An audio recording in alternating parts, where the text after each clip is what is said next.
Young generation के लिए थोड़ा सबसे पहले सभी को मेरा नमस्कार और ये मैसेज देना चाहती हूँ सभी को कि सभी लोग सपोर्ट करें हमें। और जैसे कि नवोजित ने आज असम के लिए विनर होके आया, असम के लिए गौरव है नवोजित। तो सभी लोग छोटे छोटे जितने भी बच्चे हैं, जैसे मैं कर रही हूँ, अगर हमारा असम के जितने भी टीचर्स हैं सभी लोग अगर अपना 1 घंटा भी किसी बच्चों को, क्योंकि हमें कभी टाइम फ्री मिलता है पर हम लोग उसको देते नहीं है। सिर्फ मैं चाहती हूँ कि सिर्फ पैसा से ही नहीं होता सब कुछ चीज़। मैं चाहती हूँ कि अगर 1 घंटा हम लोग बच्चों को फ्री में भी देना तो वो बच्चा हमारे लिए ऐसे काम करेंगे जैसे कि आज नवोजित ने किया है, असम के लिए फर्स्ट पोजीशन लेके आया है। तो हम लोग उस 1 घंटा या फिर 2 घंटा हमारे लिए बड़ी बात नहीं है। तो मैं चाहती हूँ कि हर टीचर्स जितने भी है यहाँ पर और जितने छोटे छोटे बच्चे आ रहे हैं तो सभी के लिए ये हेल्प कीजिए और आप सभी लोग बहुत ज़्यादा सपोर्ट कीजिए उन लोग। देखिए आज क्या बोलेंगे, स्कोप नहीं मिल रही, वही एक प्रॉब्लम है कि अभी ऐसा हो रहा है कि टैलेंट को ऐसा बोलना तो नहीं चाहिए, पर मैं यही बोलना चाहती हूँ कि टैलेंट को हम लोग खरीद नहीं सकते। अगर टैलेंट कहीं पर ज़्यादा होना तो हम लोग अगर थोड़ा भी पुश करें उसको, वो बहुत बड़ा अचीव करके आ सकते हैं। तो मैं चाहती हूँ कि सभी लोग उस चीज़ को समझें और बच्चे को आगे लेके जाए। Thank you so much.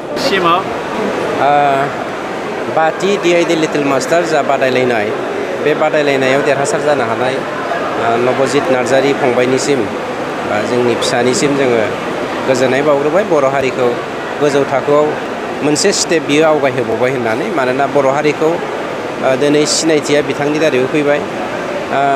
आरो गोजोननाय होबावदों दुलाराय बर' फरायसा आफादा जाय जौसांनि गेजेरजों दिनै बिथांखौ बरायनाय हाबाफारिखौ लादों।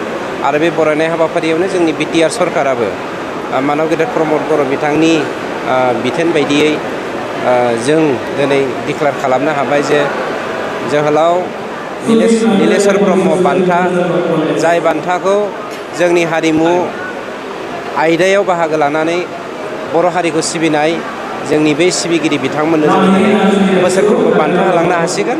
आरो बे बान्थाखौ बिथांनि फोरमायहरनाय बायदियै, जोंनि चिफ सारनि फोरमायहरनाय बायदियै जोङो 3 लाख डिक्लेयार होनाय जाबाय BTR सरकारनिफ्राय, लोगोसे मान बान्थाखौबो जों गथायफानाय जागोन। बर' हारिया जे गियानि, टेलेन्टेड आरो दावहारु गोहोगोरा मोनसे हारि, बेखौ दिनै जोङो नवजित नार्जारीनि दारैल' नङा, जारिमिनावबो बेखौ फोरमान होखानाय दङ। गतिके जों मालाबाबो जेननो हायै मोनसे हारि, बेनो दिनै नवजित नार्जारीनि मावदिन्थिनि गेजेरजों जोङो फोरमान मोनबाय। जेखियानो जाया गोजोननाय मोनदों, हारिनि जौगानायखौ जोङो दिनै लाबोफिननो हादों होननानै जोङो सानदों। खिन्थु जोंहा मोनसे खामानि मावबावनो गोनां दङ, नोंथांमोननि मिडियानि थ्रुयै फोरमायनो नागिरदों। जोंनि बे उन्दै उन्दै देरफुनाय गथ'फोरखौ जोंनि माखासे सुबुंफोरा ड्राग्स एडिक्टेड खालामनानै, जौ फाग्ला खालामनानै, बायदिसिना एन्टि ससियेल एलिमेन्टफ्राव इनभल्भ खालामनानै जोंनि समाजखौ फोजोबस्रांनायनि हाबाफारियाव इनभल्भ खालामहोगासिनो दङ। बेफोरनिफ्राय जों मिडिया नोंथांमोनखौबो खावलायगोन सांग्रां जानायनि थाखाय। आरो साफ्रोमबो जोंनि मेलेमजिबि रायजो राजानि बर' बिमा बिफाफ्राबो। नोंथांमोनहा JNM NM नार्सिं फरायनो गोसो दं नामा? जुदि गोसो दंबोला थाबैनो क'क्राझार SAM कलेजाव मुं थिसनदो। बे फरायसालियाव 2 निफ्राय 3 बोसोर नार्सिं फरायनायनि मोजां खाबु दं। जुदि गोसो दंब्ला थाबैनो 9854550697 एबा 9854300175 नाम्बाराव फोनांजाब खालामदो।